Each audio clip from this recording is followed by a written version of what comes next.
in discussing and dissecting works of South Asian artists across India, Pakistan, Sri Lanka, and Bangladesh in particular. And they all share much in the shared histories, post coloniality, profound civilizations, and also a rich heritage. So we will be dissecting the significance of their works and their growing importance in the last decade, and also increasingly in the public and permanent collections of Britain. And we are absolutely honored to have such a distinguished group of personalities who are going to be discussing this. And they come from varied expertise, holding very different positions that contribute to this on a global scale. So to give you a bit of an understanding of each, from Nadia Samdani and Nadia, who is the president of the Samdani Art Foundation and director of the Dhaka Art Summit, together with her husband,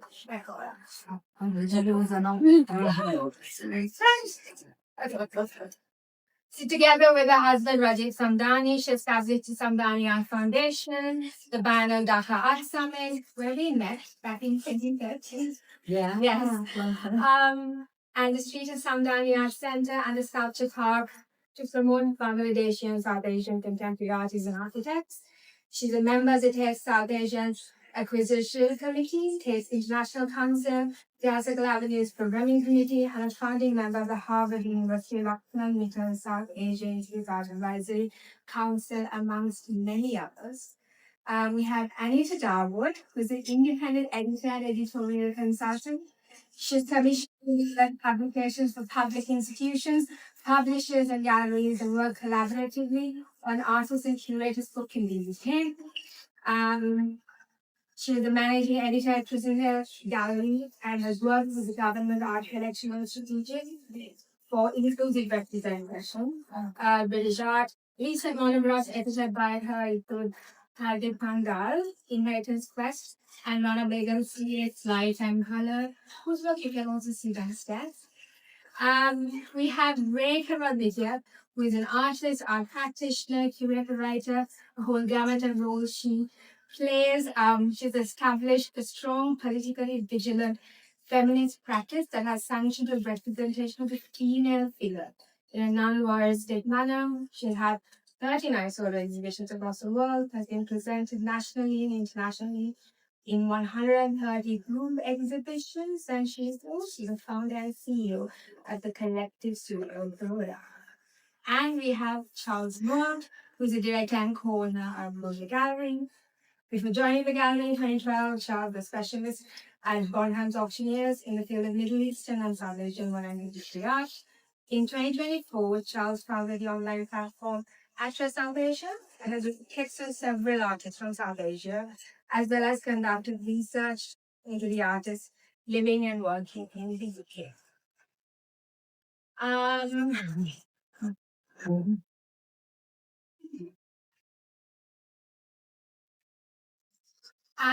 Like I touched on at the beginning, what binds South Asian artists and the nations together is similarities in political, social, and cultural climates.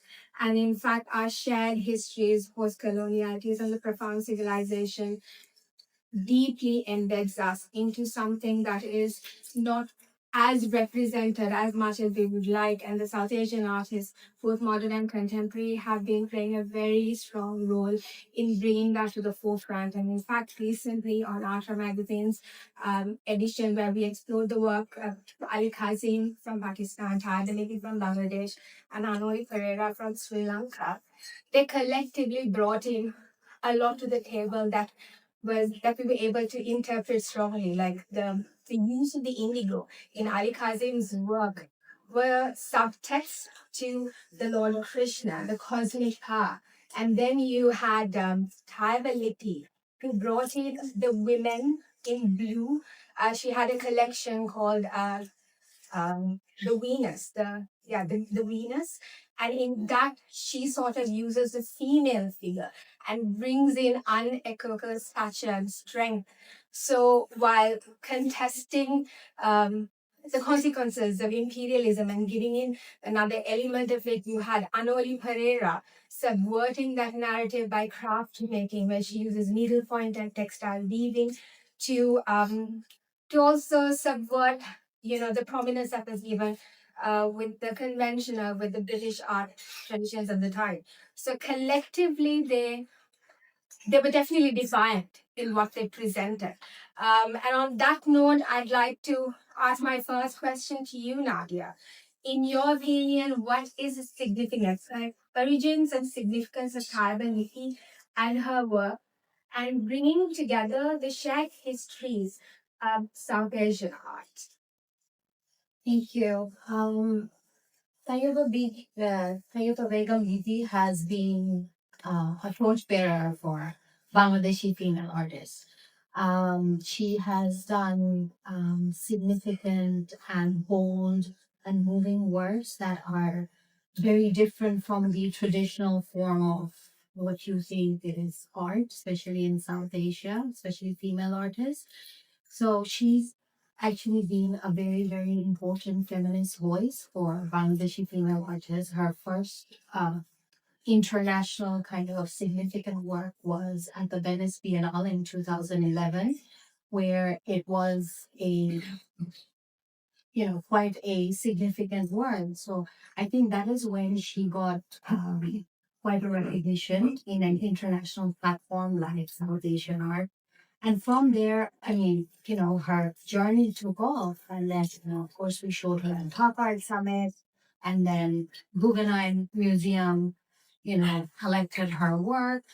And from there on, that, it also opened an avenue for Bangladeshi female artists and has given them hope that we can do it. So since then, there have been so many of Bangladeshi female artists, and I would actually say, I mean, of course, male artists, female artists. I mean, we don't see any different, but comparatively to see Bangladeshi female artists are much stronger and um, more, they show their voice and want to really uh, protest, whether it's women's rights, whether it's political, environmental, whatever it is, they're quite strong in their voice. And yeah, and a lot of institutions have looked into South Asian female artists, and in a lot of places now.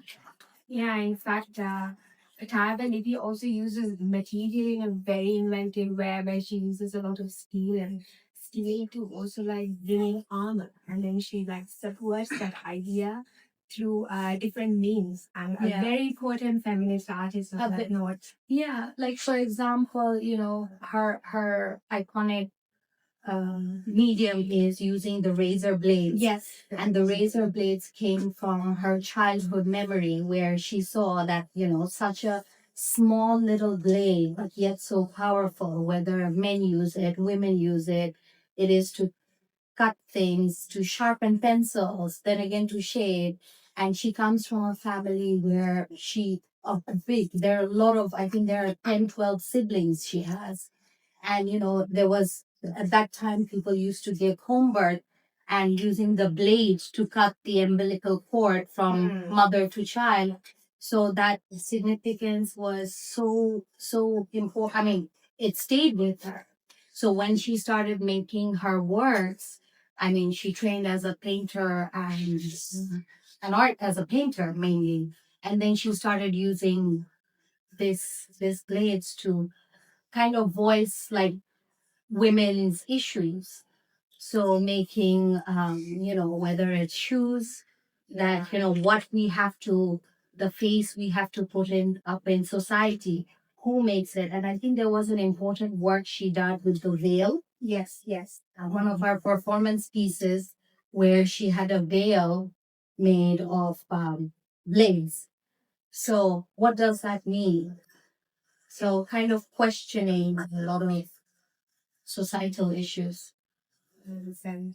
And on that note, Anita, I'd also like to ask you, to what extent do you feel Ali Kazim's work reflect and rebel against a colonized past, while also, bringing to light South Asian traditions? I mean, it's interesting you talk about a past because Qasim's work. One of the things when you see Qasim's work, it's very much he sort of takes time out of it, and you're just seeing a place, and you're seeing that place is South Asia, and those shared histories we talk about to be used. This is why his work is sort of received all across South Asia. Actually, very enthusiastic in this. We can all see ourselves in that work and our histories. And I think, and he does that really by looking at things like, I remember early in his practice, it was kind of more the Dravidian features that he really wanted to be able to bring in. So that's one thing. And so, the peoples who have kind of gone through South Asia, he looks at all of that. I mean, even to the extent you're talking about colonial past. I mean, he borrows in a way from the company school. And the company school, the British coming into India, probably being overwhelmed, going to India for a while or so, right? And trying to figure out, well, how do we actually look at this place? And, picking up these bits of nature, drawing these sort of isolated plants and animals to try and kind of make sense of it and study it. And it kind of focuses them just on that one thing, not the noise of South Asia. They can kind of understand it. And Carson does that in his painting. So he borrows from that, and he's focusing on this subject. And then you see that subject without anything else and without dying. So his the way they're dressed, the way they appear, there's no way of and it still happened today. And that's how birds are hunted. So yeah. Charlie, my next question would be to you.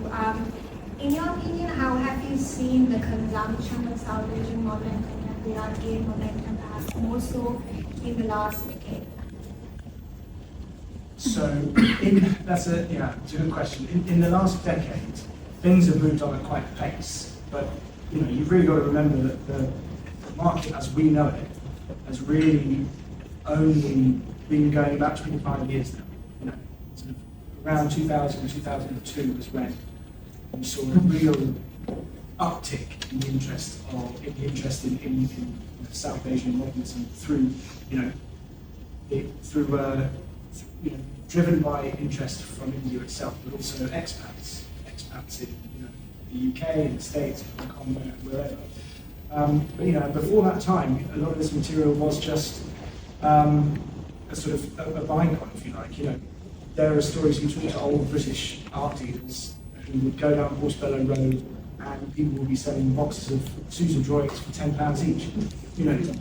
There was one guy I spoke to, he said, I used to work at Sotheby's down in Olympia, and I used to have to take pictures up from the south coast in my car, and I would have 6 or 7 of them in the back of my car, and they'd go and sell or whatever. So it really did. There was the ball rolled off the hill very quickly, in the early 2000s. And so Grosvenor Gallery were in a position where there were works remaining with them from the 60s, from their representation of Susan. So my colleague Connor, who you all know, around that time he was organising shows of that material and found that there was a real burgeoning interest in this area that had been forgotten, by the sort of traditional collective population. And then there was this real interest, and that then led on to works coming out of France and artists, like Phillips and Azara and Shemza, and you name it, because of course there were so many people here, artists living and working here in the late century, that there was a huge amount of material out there, and a lot of these artists had success to varying degrees, but they had a lot of tough times, but there was success as well, which has led to a lot of material being disseminated throughout the world. You'd be amazed where this stuff turns up. But without going into too much detail, then really over the last 10 years, there has been a real shift. Not only the market sort of moving back to being driven mainly by people based in India, people based in the region, but also the diaspora becoming very strong as well. The Middle East and the institutions there are making a big difference as well. it's no secret that the institutions in Britain are, have a tough time. Funding is short and it's difficult to stage the exhibitions. But now what we're seeing is support from institutions in the region. Nadia has been a fantastic patron for the arts from all over the region for many years. Nadia and Najib doing amazing work in Dhaka as well with what they've been doing for many years now. And ventures and things like Columbuscope and Kala and the Kathmandu Triennial, so all these things continue to make really significant contributions. Added on interest from museums in the Gulf who are looking at collecting areas which have historically been overlooked. There's a great interest in Pakistani 20th century art from some of those institutions, which just is sort of sadly lacking here, which is a shame because a lot of these artists played a significant part in British art history, and for them not to be recognised in the institutions here is a real shame. But it's got to the stage now where the market for many of these artists are sort of slightly beyond, what is achievable here. So I think is why, Ali Kazim had that fantastic residency at the Ashmolean a few years ago. It created some really significant works based on their collection. Those works have since travelled, and the big conference, the Birds, that's gone to the National Museum in Doha. And their show last year really sort of put the cat amongst the pigeons as well in terms of, I think, not just drawing attention to, but making people aware of artists that they may not have come across in the course of things so far, and that's very significant. And I'm not going to get the quote exactly right, but I remember reading Green Weasel once said that an exhibition has many lives, and it's not just that first iteration, it's the spin-offs and it's the further research and the further exhibitions that happen because of one initial happening, which is what's very important. So yes, the prices have gone up a great deal in the last 10 years, but I think what's probably more heartening and more important for the long term and longevity of this field is that there's so much more research being conducted, there's all these libraries being set up, there's a lot more institutional shows happening, and that's what's so great to see. Great agreeing the importance of the female voice, but I'd like to ask you is, who are some of the perhaps Indian women artists who feel quite contributors to modernism reading that experience? So, when you start talking about Indian art or South Asian art, it's such a huge territory. And the notions of history and what is documented, what is oral, what is inscribed is another sort of territory. So I would really say as an art practitioner that some of the most vocal voices and perhaps not really, articulated enough in our canons of history are people like Nina, Mukherjee, then go back or Ganga Devi, So it depends on what perception we are taking and what position we are taking in terms of history. Because to just name names and sort of say that so-and-so is relevant, we are kind of then taking away many factors. So if I look at Indian art today, I would say that, what happens to the folk voices, because there's a lot of spaces of dissent and protest and, contributions to the kind of contemporary space that actually go unreported. So I know that in a context like this, it sounds really absurd to say that, but I think it's really relevant sometimes to articulate that when we're taking an overview of taking stock of what is the here and the now, we also need to address how we've been looking at history and what has been articulated in history. So I would certainly agree with the five colleagues here today that the voices of women have been hugely potent in the subcontinent, in the Asian subcontinent, but many of them have not been recorded. And this idea of putting a market value and therefore deciding that whether a museum holds the work of somebody and therefore it becomes significant is something I, as an art practitioner, you know, and I'm grateful for my success and all the rest of it, and we're not playing coy about those things. But is that really the manner in which we're going to record and articulate, you know, how we perceive histories and how we perceive how language and re-scripting, because we are a colonized nation, we have gone through that history, and I'm sort of tired of the pretense of trying to erase it. We should be comfortable with the histories that we have, and you know, and allow it to be there. And I was, you know, so taken aback the other day when one of my, you know, RCA colleagues said to me that, oh, you know, there's a lot of derivativeness seen. And I thought, oh, I'm back 40 years again, listening to the same nonsense because of the lack of information.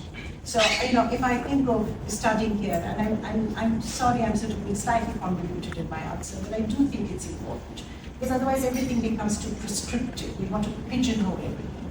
You know, I'm 66 years old, and so, you know, what is my relevance in post-independent India? When I was here in the 80s, you know, studying at the Royal College of Art, you know, we were all concerned about, you know, Nelson Mandela's freedom, you know, freeing South Africa from the apartheid regime. So what are the connectives within the world that hold things together? And so, you know, female histories are connected.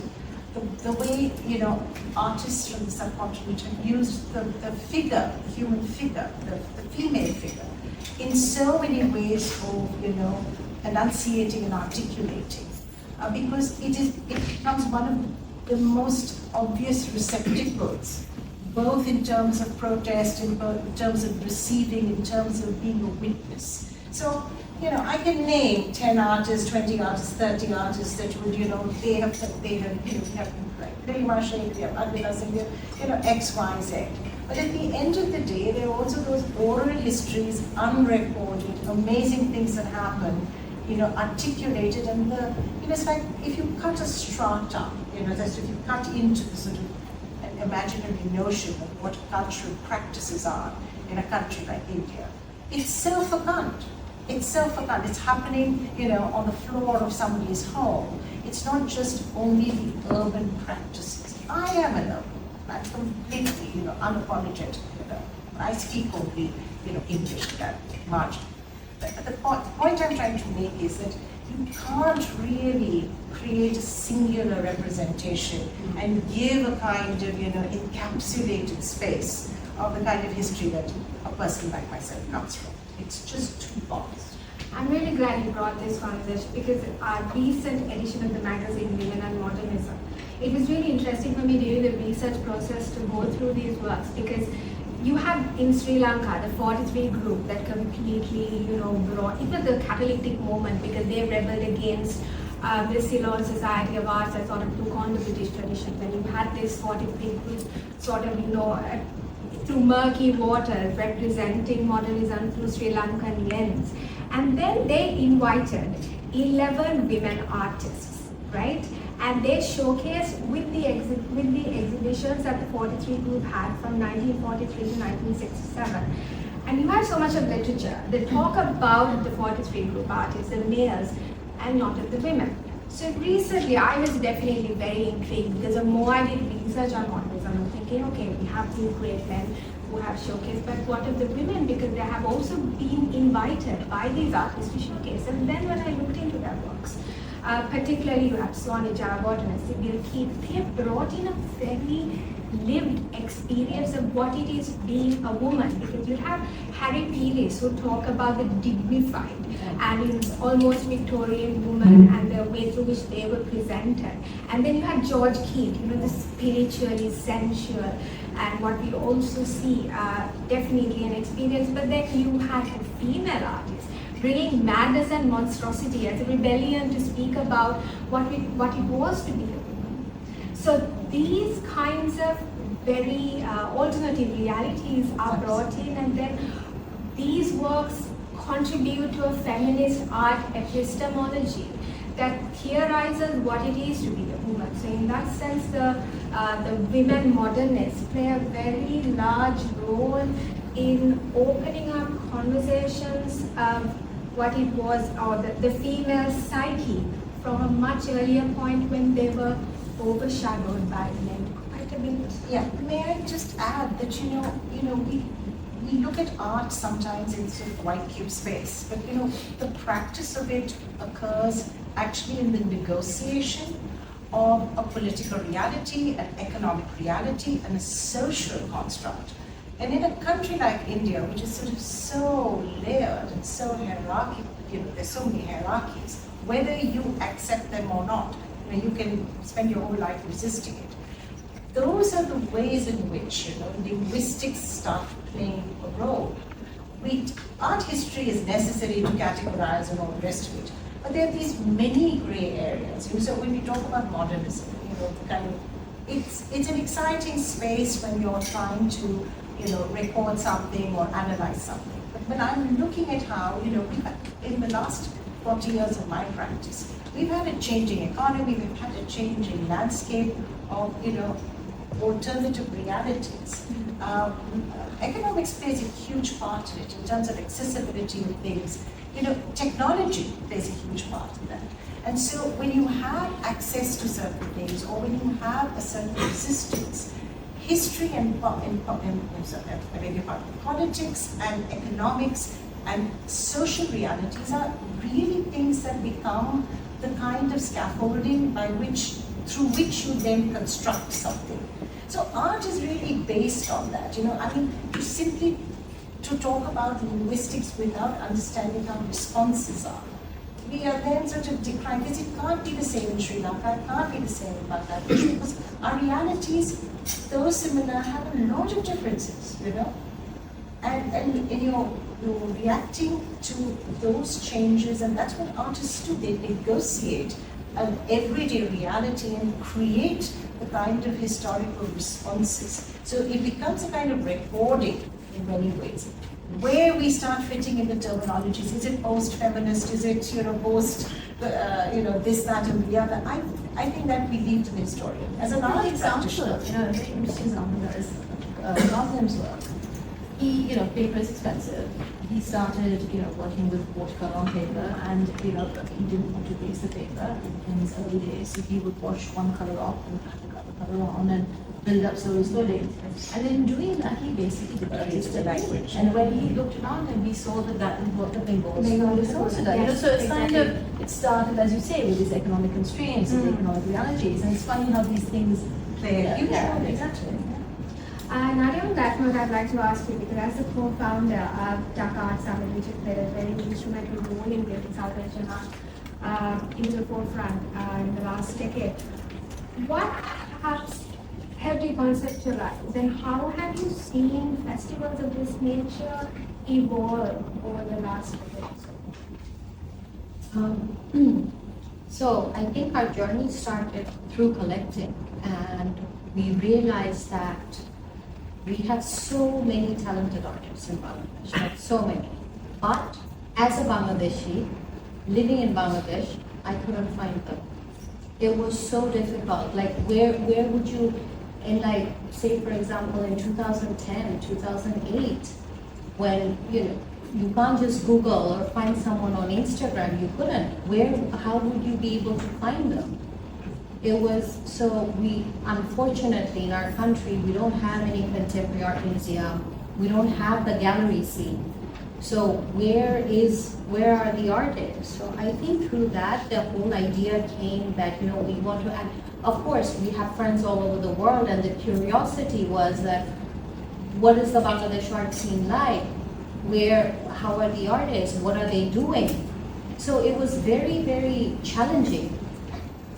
That's how the idea of that, we want to create something, we want to create a platform, it has to be accessible, and a platform for artists, basically, young, contemporary, modernist, everybody, a platform for performance artists, photographers, everybody. And so that people could come and see. So we invited, this whole event we created, and we wanted to invite people from all over the world. A lot of you here today have been visitors of Dhaka Art Summit, and we wanted to be a bridge where we are a platform, we're showing the best, or through our curators, it's curated, and the whole world comes and sees. And through there, journalists write about them, galleries see them, represent them, curators come and include them in shows. So I think being a platform was very important, and making it accessible, making it free, and really one of those, it's like a festival, and it's turned into an event that, although it's a private foundation creating this event and hosting it and organizing it, but it's in a true sense, it's a public event that it's open for all, everybody's invited. There's no VIP hours, there's none of that, everybody, it's really inclusive. So and it's become one of the highest events in the world and highest visited events in the world, and it's grown, and of course when we started there was no particular model that we followed, or there was any particular design. We just tried to do better and better. We realized ourselves, okay, next time we should do this, or the year after we should do this. So that's how it grew. If I'm not mistaken, you also brought in the multi-curation aspect. Yeah. A very pivotal moment, because I remember being there for the very first day. It was very fascinating. Yeah, you see because something of this representing South Asian art. Yeah.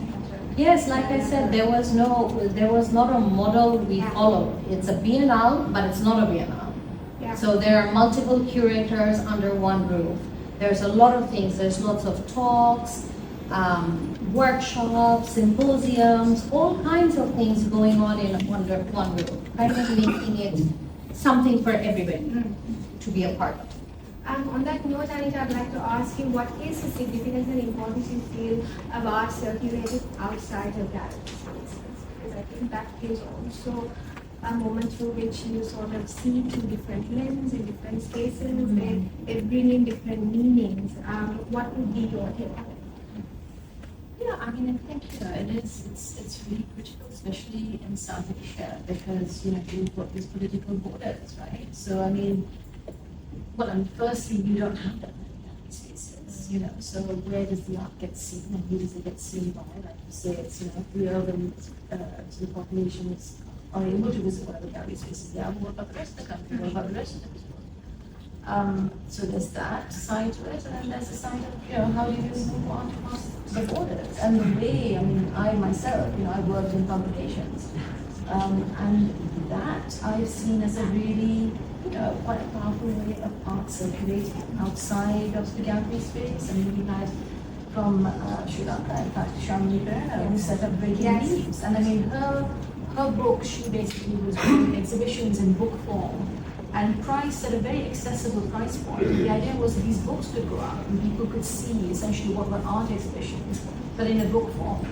And a really interesting set of books she did. But again, at the end of the day, it relied on some level of funding. And as you said, these things were difficult to get hold of. So I think it's really critical. I think also just, we're still going through publications. Right now we've got social media, so we've got Instagram, things do move easily. But then, what are people seeing when they see these things on social media?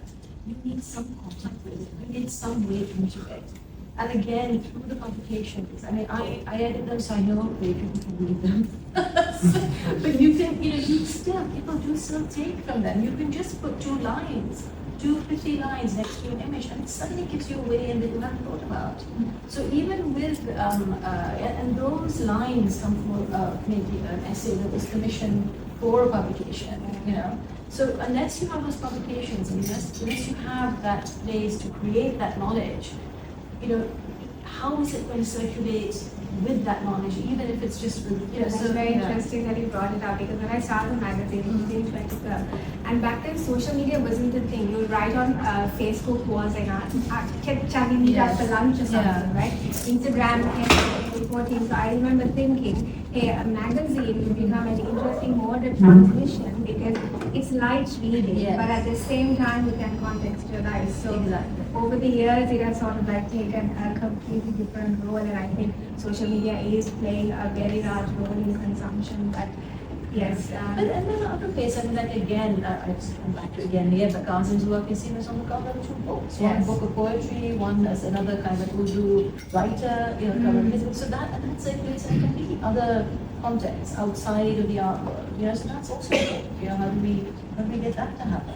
Because we're very, I think some nations are very visually attuned cultures, you know. People are very kind of invested in visual in their day-to-day lives. Charlie, my question. And like Nadia was saying, you know, accessibility is everything. You know, there are, you know, whether we like it or not, there are gatekeepers in this industry where, you know, only a certain amount of information is allowed out, and sometimes things are not as accessible as they should be. You know, Anita made a really good point as well about, you know, publications are key, and they really go a huge way, you know, regardless of the scale of the what you're trying to achieve. Any new information added on top just creates, you know, more of a resource for everyone. And, you know, social media, yes, it's absolutely fantastic. You know, well, that's not a blanket. Social media is absolutely fantastic. You know, and the advance of technology, you know, 10 years time, it'll look completely different. We won't be sitting on our phones in the park, you know, like everyone else is. You know, we'll be interacting with this material in a completely different way. And I think, you know, the research is out there. You know, if I'm looking at it from a purely historical point of view, there are archives and there is information there that can be accessed if you go and find it. But it's not easy. And then, you know, as he was saying, you need to, how do you know whether that's correct information? Yeah. And, you know, making sure that this stuff is sort of vetted, fit for purpose is quite important as well. So it's going to be interesting to see how that sort of. And I think galleries also, especially, are realizing it, you know, and are commissioning, actually. I'm seeing more and more galleries commissioning texts from curators, from, you know, because I think people who are working with art day in, day out understand the value and understand the depth and understand how much more there is to say about things that people can get. And I think those, you know, commissioning texts, whether you're doing it for a coffee table book, whether you're doing it for a gallery publication, just commissioning the sorts of texts which really are kind of, you know, deeply engaged texts with that scholarship. You know, I think that creates an opportunity to provide to different content. That's a great segue. I'm going to jump onto that. The publication we've done for this this show, we did exactly that. But rather than say, well, let's have an essay on Raza or Hussein or whatever, you know, we've commissioned essays on Ivan Piri's, Imran Mir, Salim Arif Qadri, an artist from Hyderabad who's been in Britain since the 70s, and Zubaydah Agha, a very important Pakistani abstract painter, because those are the stories which they're floating there, they're there, people have done the work, but it was a good opportunity to sort of present something in a different context, you know. Do a show at the gallery, hopefully everyone's been to the gallery, but it's about this big, you know. For us, this show is also about including artists that we couldn't usually bring into the fold, and present the work alongside each other to have those dialogues and to, you know, try and show the narrative, you know, throughout the century and the similarities and the differences that these artists are working with. So yes, I completely agree with what you said about that. Charlie, I think give us a brief historical understanding to the South Asian artists who showcased in the mid-1900s. I think that we'll be here all day. Yeah. So, you know, I think we'll be here all day. But you know, Are there any critical people that you'd like to put? I mean, there's all sorts really. I mean, from private galleries to curators, critics, you know, collectors, patrons. It's such a that period of history is just fascinating. Even if you're just looking at a particular focused set, you know, we did a show at Frieze Masters a couple of years ago looking at Gallery 1. And Gallery 1 was Francis Lee Souza's sort of main gallery in the 50s, and then in '64 he came to work with Grosvenor Gallery. But Victor Musgrave is this amazing character, poet,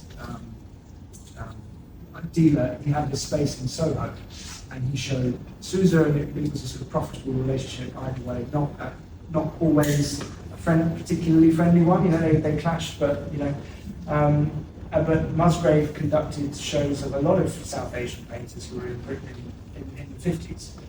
There was a show of 7 Indian painters in Europe, and there was Mohan Samant, Raza, Bakre, and Lakshman Pai, and Shenza, and he was very significant. But that's just one small gallery operating in Soho for 10 years, but has huge significance to many different artists. That particular story that's worthy of the book in its own right. But he's not just working with South Asian artists. He gave Bridget Riley her first exhibition after meeting her at a bus stop in the rain. And he was the first to show Eve Klein in Britain in the 50s as well. So there is a multitude of stories. That's just one guy. So there is so much there, which is amazing because there's so much research to be done on all aspects from all the artists that are here. Then you look at Paris and Madrid and Rome and this sort of stuff. It's very exciting, to be in this space and looking at it from a historical point of view, because it's building on all the fantastic work that was already being done. There is stuff out there still to discover, which is quite exciting. Rekha, I'd like your opinion on what you think of the ever-increasing consumption of women artists. Because I think the ARTRA research report also showed that year-on-year increase increase world over. What fascinates you most when it comes to that observation?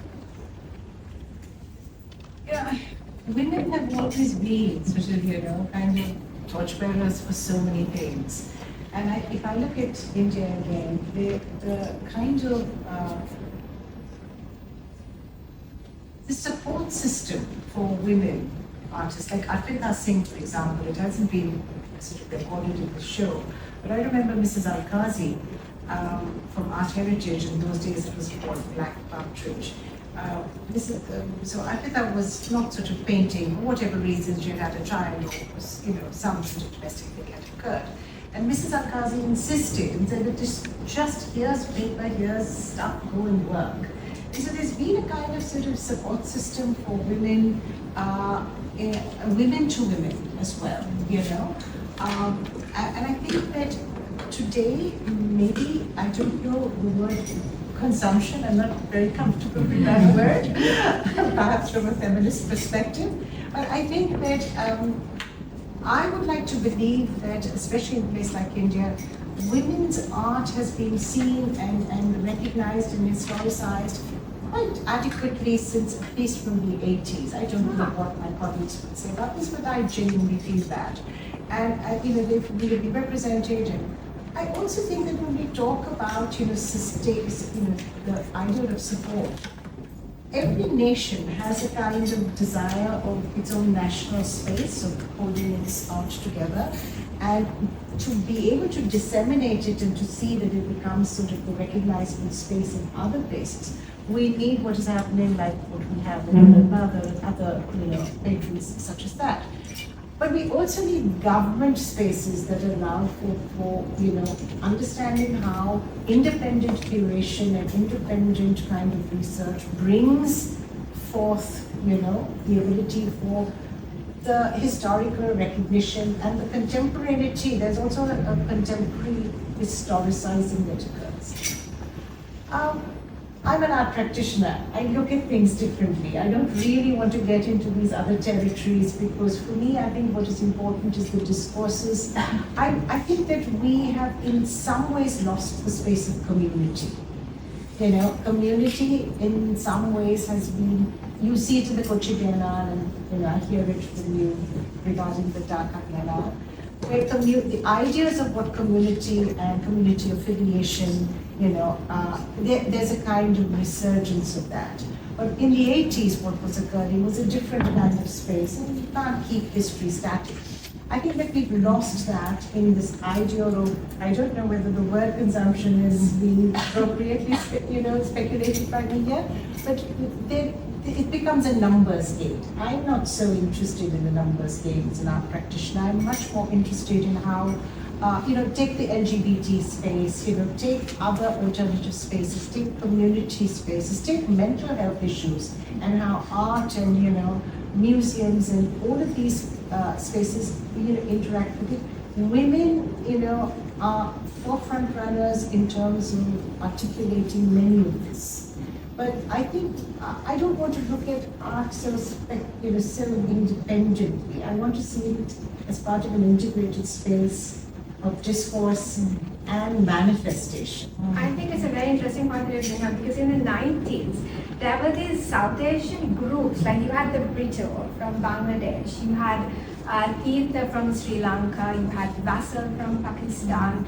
They were moved by Khosh in India and they were artist collectives, they presented in alternative spaces and there was a very potent energy and vigor. I exhibited on the pavements. It's not because I didn't have a gallery, but there was a kind of engagement with how, because in countries such as where we come from, art is not something that is so accessible to everybody. So it is an elitist space. So how do you break that, So I think there have been many endeavors by people, but I didn't quite, answer your question.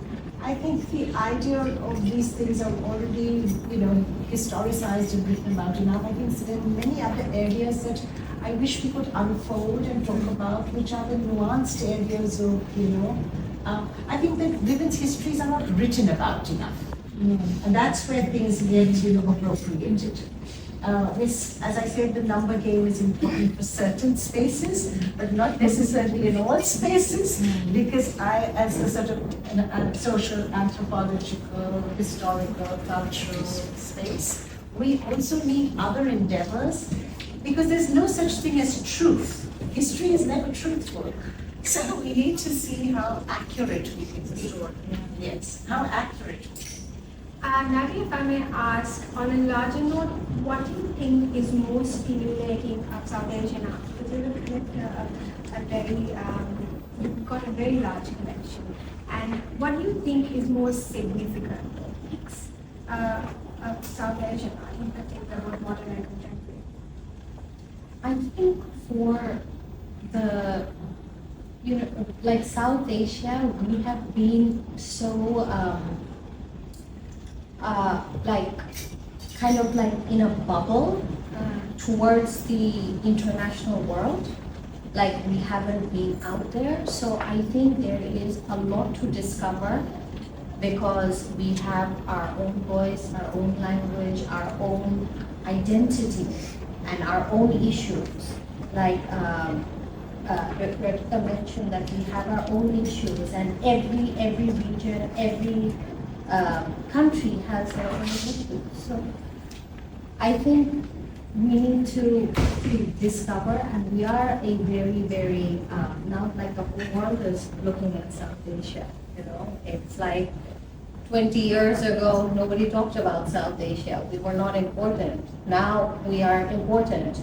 Now I think everybody's done looking at Europe and China and the US. Now it's all about South Asia. So I think this is really our moment. And we need to really come forward and do our best and make everything accessible, be accessible. And I think we need not to fall back into the trap No. of, waiting for the validation, and please excuse me, I don't mean anything personally, but waiting for the validation of the West. No, I think not we at all. just really, we shrugged it off many years ago, but now we need to live it. It's an intellectual thing that we understood, way back in the 80s and 90s, because if I think so much of the discourse, if I take the writings of people like that, there has been many areas of reconfiguration, as I would say. But at the end of the day, we need to sort of shrug that off and not look at validation, and look and understand the parity. Understand the nuance of parity, and as I said, let the numbers game be whatever it is. It's wonderful, it's fabulous. We're not coy about it, but let's also have a strength of understanding that this is a moment not to be missed, and it's been a long moment.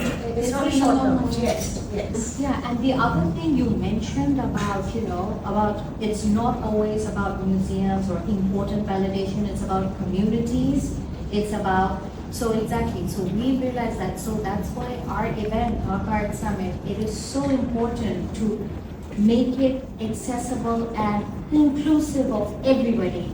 And there's no tickets. So that even if it's like a £1 ticket, there might be like 20 people who don't want to, who can't come. Yes. So exactly, building communities, and when you said like the LGBT community and like, everybody and mental health, and to find that whether you understand art or not, that's besides the point.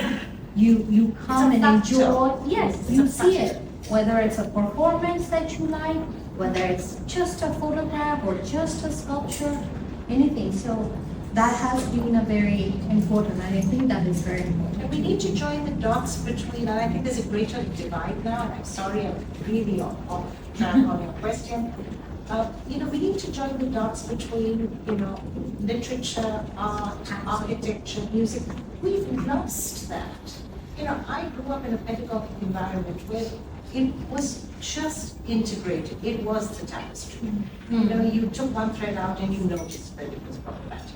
Today, educational spaces also need to be invested in because we've made things too transient. Yeah.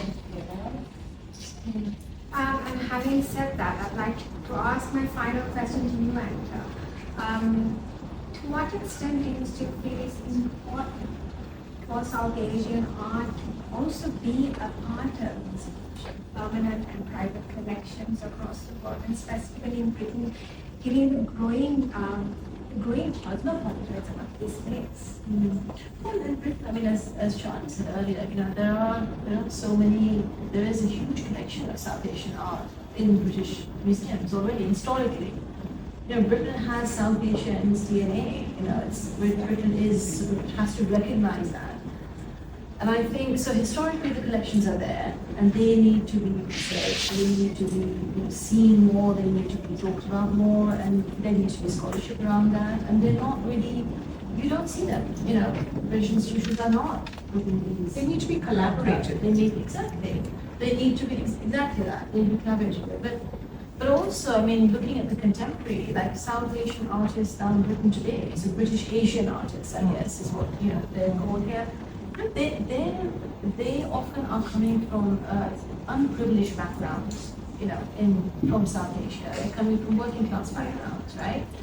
But there is a visual culture that comes with their home environments, their spaces, that just draws them to our part of South Asian visual culture. And these things exist in museums. They exist, so I think, I think museums need to have, we need to be seeing these things out for artists who are British artists working with South Asia in their minds.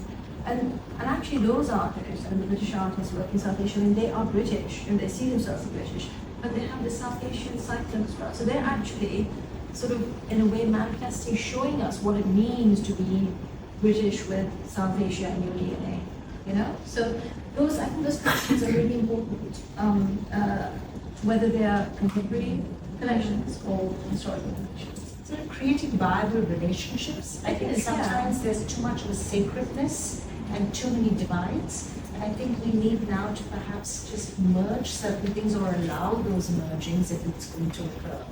I also find, it's interesting how one has to say Asian British artists or British Asian. Why can't we trust British artists? Yeah, exactly. They are just British artists. But you see, there's a, I guess that's what it's. Yeah, it's not a term. Yes, exactly.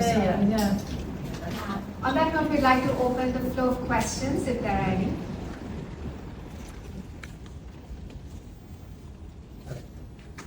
It seems like a large part of South Asian art is sort of a representation or application of self-identity and culture.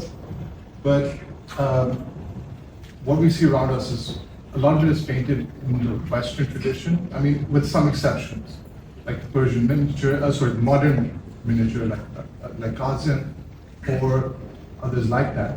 But it's not the art that we would see in Asia consumed by like 90% of the population, so textiles, things like that. So how do we reconcile ourselves with painting in a Western tradition while still trying to be ourselves?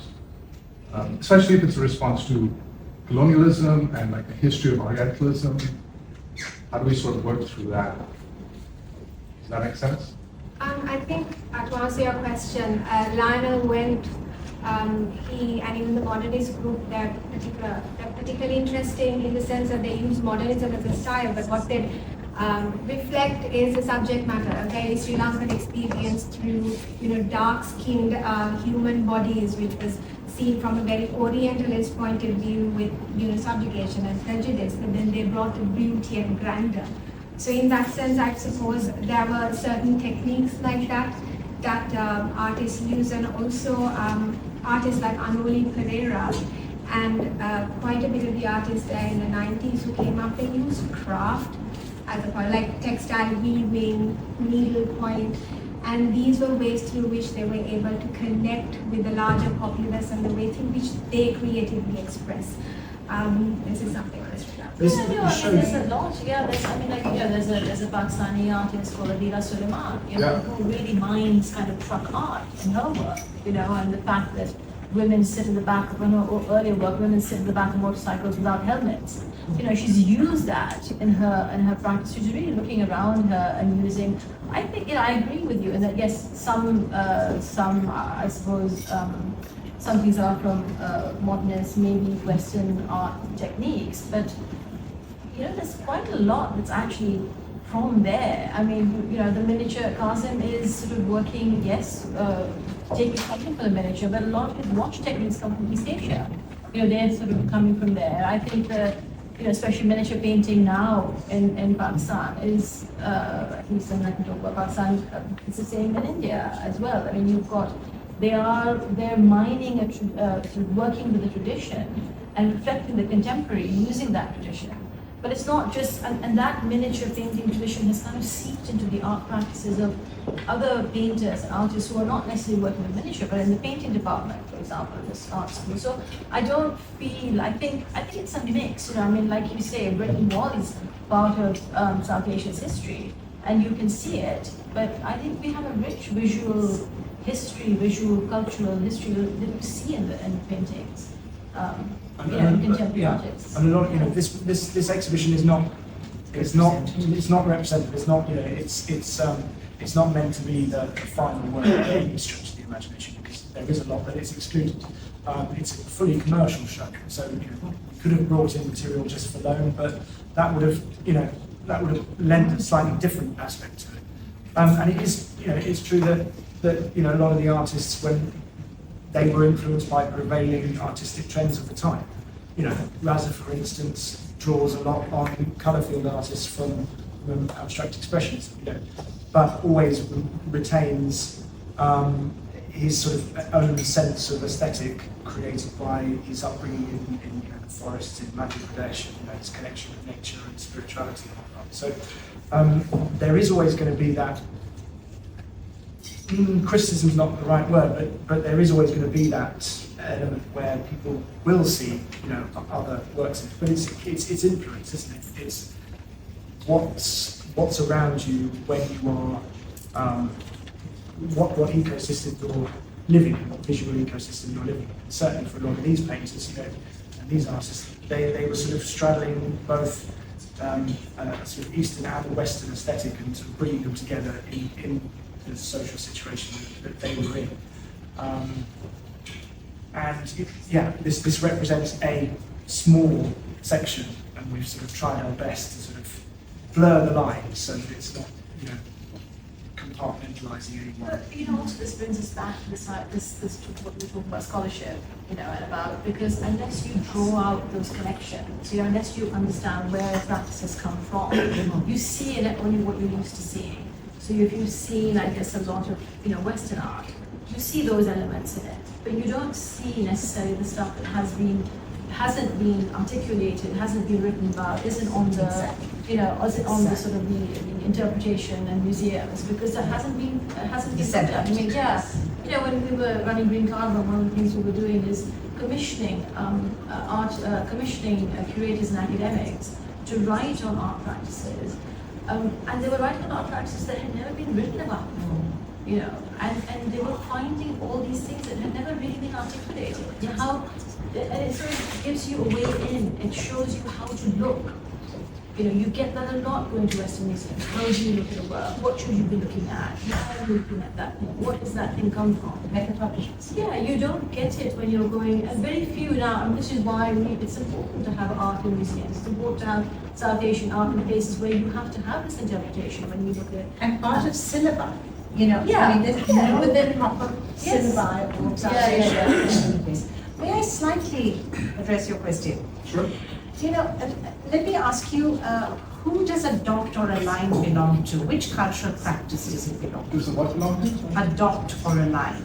So, if you take, art down to its absolute element, we tend to look at things always from this idea of reference.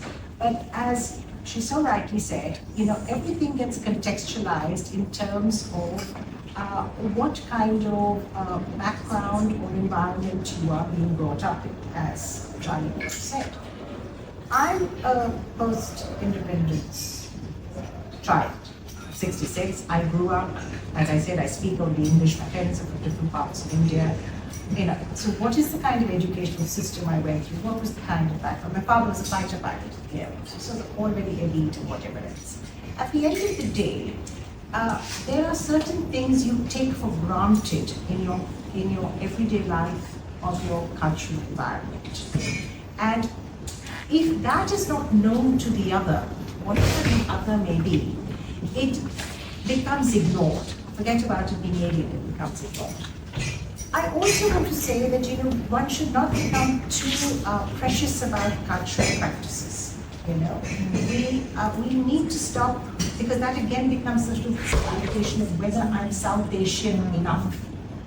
Am I Indian enough? I mean, the British Museum, many years ago said this, her work is not Indian enough. Okay, I don't know. I mean, I am Indian. Okay, so what is Indian enough? I don't know.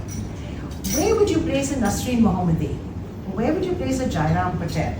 Now, if those names are alien to us right here, it's simply because perhaps we can't always be informed about everything. So when one is asked what is important within the linguistic development of one's modernism, the cultural practices, it may be different at that very same time. In the 80s, in Bangladesh or in Pakistan or in England for the Asian, artists who's. So we have to be very careful in sort of saying, a building is a building, sound is a sound. So I look at this, the platform of the practice of art as what you decide. I am an individual. My nation cannot consume me simply because I have a citizenship somewhere, But as an individual, I have the right to find the openness of wherever I want to cast my net and what I want to bring back for myself, to feed and nurture myself. And I'm not going to be apologetic and have somebody say, but this looks like this and that looks like that, because the life territory I live is mine. I choose to harvest it and to define it as I want. And I'm not going to get the validation of a government or a museum or my neighborhood to decide whether it is valid enough. Now, I just wanted to say that, because when one asks, that is it, representational? I can't represent my country. I can be, and it's an odd word to use, I can be an ambassador of my country, but I can't represent my country. It's too vast. I didn't mean that in some sort of criticism. I wasn't saying that. I was merely saying, don't take it as me. It's my response. Because, I'll tell you something. When I've traveled, length and breadth, had wonderful residencies, and if I had come from America, let's just say I was born there, same person, and say, hi, I'm Rekha Rodwitiya, I'm from America. I would never have had to, explain what my art context would be. But when I say, hi, I'm Rekha Rodwitiya, I'm from India, 80s, 90s, 2000s, I would always bring lectures I would have presentations which I would do for free. Because who knows about a stream then? Who knows about a Jairam Patel? Who knows about a Shiva Chachi? Who knows about anybody? So then I'm derivative. No, I'm not derivative. We have a question at the back. Hi, thank you so much for this incredible panel. I saw this exhibition previously and I left with a lot of questions and I feel like this panel answered a lot of those for me. But I think like Rekha, you were saying about like feminist legacies within the artwork, and like Nadia said that South Asian art, or maybe South Asia in general, is having like a big moment right now. How do we, moving forward, how do we protect that as South Asian art and South Asian artists are being accepted more into mainstream narratives within the art history as well, maybe, and by institutions, and like, is that through collaboration? And I agree, we don't need to wait for validation, but if that collaboration is coming from, like, through an invitation, and we are accepting that invite, like, how do we navigate those spaces and protect, like, feminist legacies? Never compromise. Never compromise.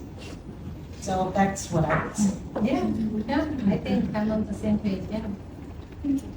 Absolutely, you are who you are. You know your identity. Just stay focused. I wanted to kind of ask about, so there was a conversation about how when you were looking for kind of artists in Bangladesh, that it was kind of hard to find them. And tying into what you said, Rekha, about how you are an individual and in your art practice, that is where, like, that's where you're speaking from. I find it interesting how one thing I've experienced as somebody that's kind of beginning to practice art, is how there seems to be like sort of different headspace in South Asia, or at least in Sri Lanka, and the way we think about the individual. So you have a lot of clarity about who you are and your experiences and the context. And I feel like in Sri Lanka, or in a kind of context I relate to, there's this, we find it kind of difficult to reconcile between the difference between sort of performing art and living it. And then you don't, I struggle to kind of individualize that experience because it's a sort of normative part of my life. And whenever I try to represent it on like a sort of 2D space, which is, like you're saying, like a Western form of expression, where you kind of individualize very normative lived experience, I find it a bit difficult to, I guess,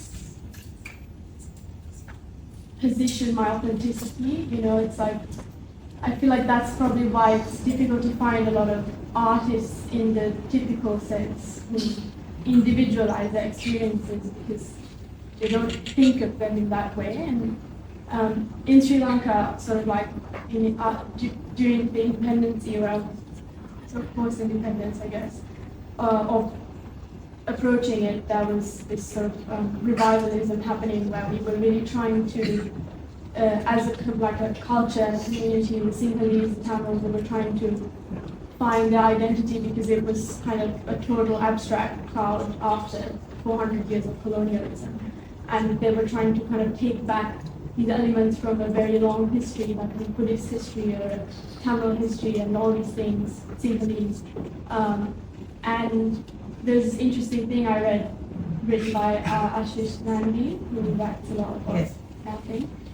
He said that revivalism is a sort of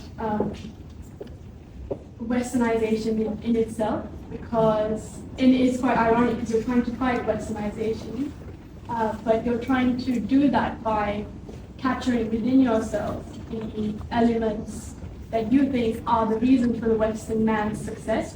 Another form of validation. Yeah, exactly. But it's a catch-22. Yeah, and it's sort of like, what exactly, so, and beat the Western man, this invisible Western man, which is supposed to be reckoned with at his own games, basically. So it's like, I find it I always kind of end up a little stuck when I'm trying to individualize my. I have only one thing to say, and then of course my colleagues would speak. I always ask my young artist friends, write. Don't try to write an article, just write, because if you write, it's a space of discourse, because the practice of what you do has other articulations that are not, often to be described. But when you write, you sort of, it's like a filter. You strain yourself. You take out all the rubbish and you see the rubbish, you see the residue, and then you can kind of throw it away. And it's a great way. So read, see great cinema, and write.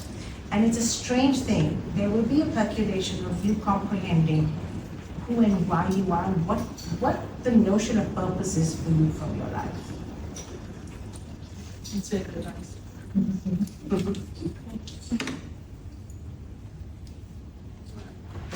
Hi, absolutely fascinating conversation. Thank you so much for everyone who's organised.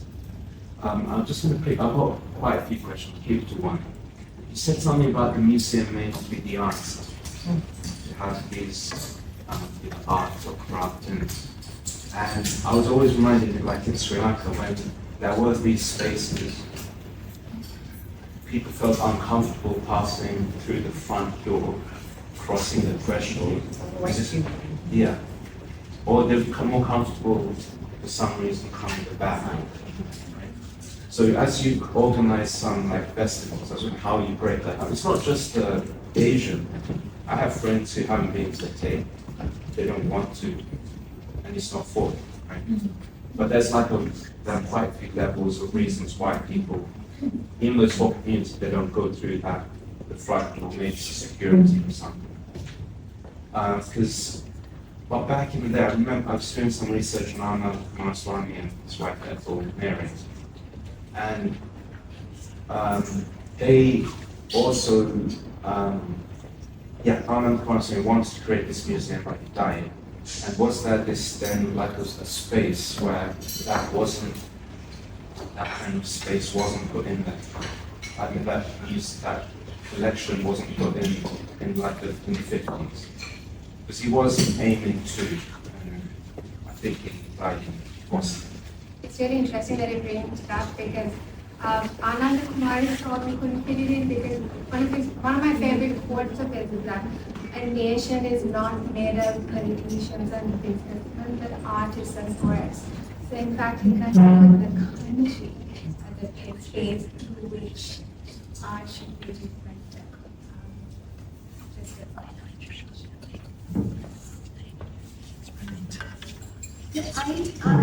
Let me clarify. I have a love-hate relationship with museums, and that is obviously because of the whole colonization of space. We love them because they preserve so much. You hate it in certain spaces because it's all looted and plundered, So I think that's just a sort of silly thing that I have. But you can't do without museums. They're very vital. I think museums are archival spaces. I'd rather change the word. What I meant is that we don't need to have them, so I was delighted when I saw Peter de Franche was my teacher, you see all your loved ones in a museum. You get very excited. But the point I'm trying to make is that we don't need, from the South Asian region, to feel that, art gets its crown in glory, or it's arrived when it is purchased by music. Of course it's brilliant, great, who's not happy? But it's not the validation. So I would much prefer the endeavor that she makes, because to create a Vienna, to put your resources in, to stand up and put your money where your mouth is and say, I'm making something that is going to be, I'm not coming to XYZ country, it's my country, I do it, I call attention to it. The Kochi Biennale, it has a lot of flaws, but we all support it because it's something that has been a community effort, artists for artists. So these are endeavors. That was the only point I was making. And the other thing I'm going to say, which I'm sure is not going to be the nicest thing to say, I am an artist, but it is an elitist activity. You know, once you get recognized, you know, that's like the Hollywood star who says, I don't want to be photographed. You know, once you get, you know, once your art has a price tag behind it, then it is rarefied and whatever. So what happens now when you go into a museum? You kind of don't see the art. You see the name of the artist, the price tags in your head. If you go and see the Mona Lisa in the Louvre, what are you looking at? You know, and there's this mass of people. There's this painting there. And You the don't. photograph. You Everybody's can taking never a see photograph. it because you can never see it with the spirit and the ideas with which it was made. You're now seeing it as this image that's being, you know, that's this really. So you don't. I think a lot of the times you actually don't see art in the museum. You go there, you see an idea of what art is. And I think, you know, you can see, I mean, you know, art really needs to be not a unique space. We You also need to need our engage with countries it. to have Yeah. museums. You know, so Yeah. all our countries now they're having, you know, something like the Dalmias, for example, in Baroda. They're making, you know, some 5 crore of their money which they could spend in whatever else. They're putting in to make a museum that reflects the Baroda sort of journey. Or Yeah, but like you say, you know, museums are kind of an archival space. just You archival. need spaces outside the museum space. To like, so for your friends who don't want to walk to the door, totally get it. You know, I mean, my son hates going into open yeah. studios. Yeah, you just need to like- see, you know, art in a living, breathing space. Also, if you're not an art person, walking into a museum, it's very intimidating. Oh, will I be let in? Even, I wouldn't say if you're not an art person, not just museums, even like the bigger galleries, That's which the are thing, free, yes. like Yeah. the big galleries, people don't walk in because It's you not for feel them. intimidated. You're like, no, this space is not for me. It's not meant for me. Who decides that? What makes you think it's not for you? So people are being felt that way. So it's also important to create a space that you don't feel intimidated. And it's become a very, very difficult, I don't know, situation. I feel like even if I'm to go to an art fair or any art, as a collector, I'll be like, where's my VIP pass? Because that's how. But again, on the other hand, I have created this thing in Bangladesh where I say we don't have a VIP culture. The head of state and the taxi driver, we all come in at the same time. So it's a kind of like a strange No, space. I think a solution would also be to decentralize the art ecosystem.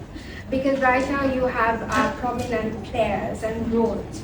But the minute you start showcasing art in spaces of larger accessibility, like hospitals, yeah, railway stations, you know, airports. At least in Sri Lanka, there are so many cultural places that are completely undervalued. These assets that are, you know, just within a niche audience, but it's open to the public, but it's kept like big secrets. If these places become mainstream, which you start showcasing contemporary art and utilize them all across the island, it becomes the way through which this open door and intimidation sort of is lessened, and people have art as a part of their day-to-day. a lot of corporates now in India, a lot of small startup areas, people are actually putting things together. So they talk about it as being de-stressing. I don't know. But like they have, for whatever reason, they are putting art together for people who, and this could be people who are not engaged. You have maybe yes, just one. Okay, all right. Thank you very much for being such an engaging audience. We have much longer than we thought. Thank you very much to all the panelists.